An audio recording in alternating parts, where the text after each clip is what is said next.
Now, the ABC has come under fire in recent weeks over their biased reporting on the referendum.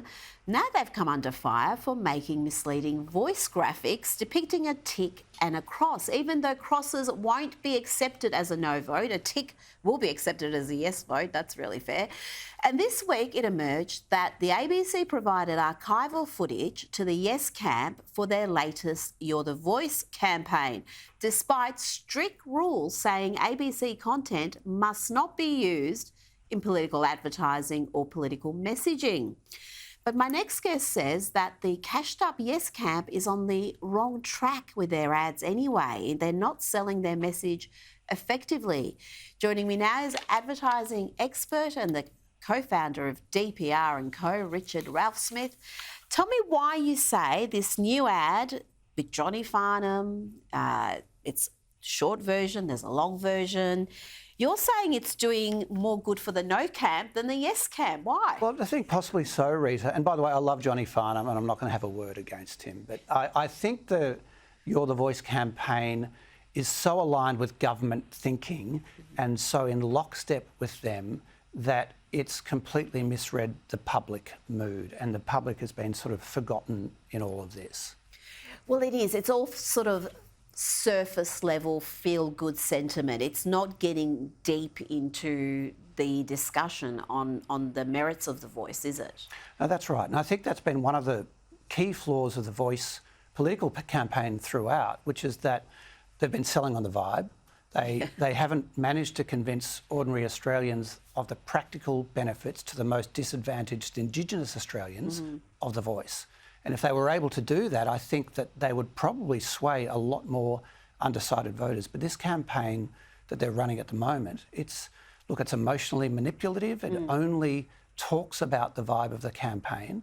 It equates the change with some of the greatest historical moments of the last sort of 50 years.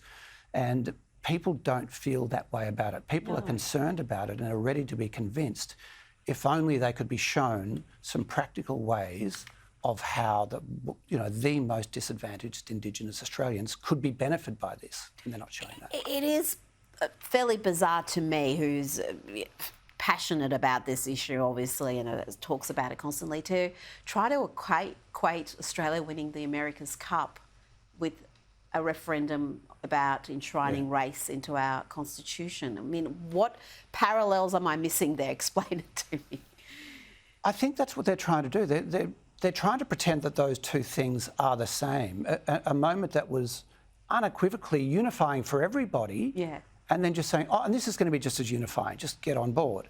And people are actually thinking about it more deeply than that. People realise that this is a fundamental change, and if I'm going to vote for it, give me the rational reasons to vote for it. I think there's a huge amount of goodwill among everyday Australians to improve the lot of Indigenous Australians. Oh, absolutely. Indeed, it is a shame on our nation that government after government after government has failed to improve the lot of the most disadvantaged Australians. And if they could find a way to get those points across, if they could show people living in these remote communities and say, look, this is the situation now, this is how that person is going to be helped, I think they could win it. But I don't know how they can do that now.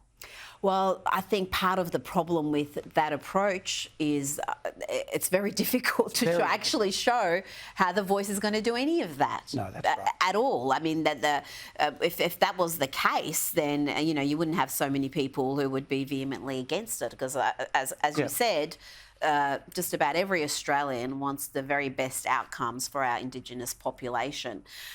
This is interesting because whilst we've got one side cashed up this massive war chest, these ads they're going to bombard the nation with, the other side doesn't have that kind of money, so they have to concentrate their messaging in South Australia and Tasmania. They can't have these saturation ads in the big Sydney and Melbourne markets. Really different battle happening there. Thank you so much for your insights. Really do appreciate getting that Thank you, Rita. insight from an advertising man, and we'll speak to you again. Don't go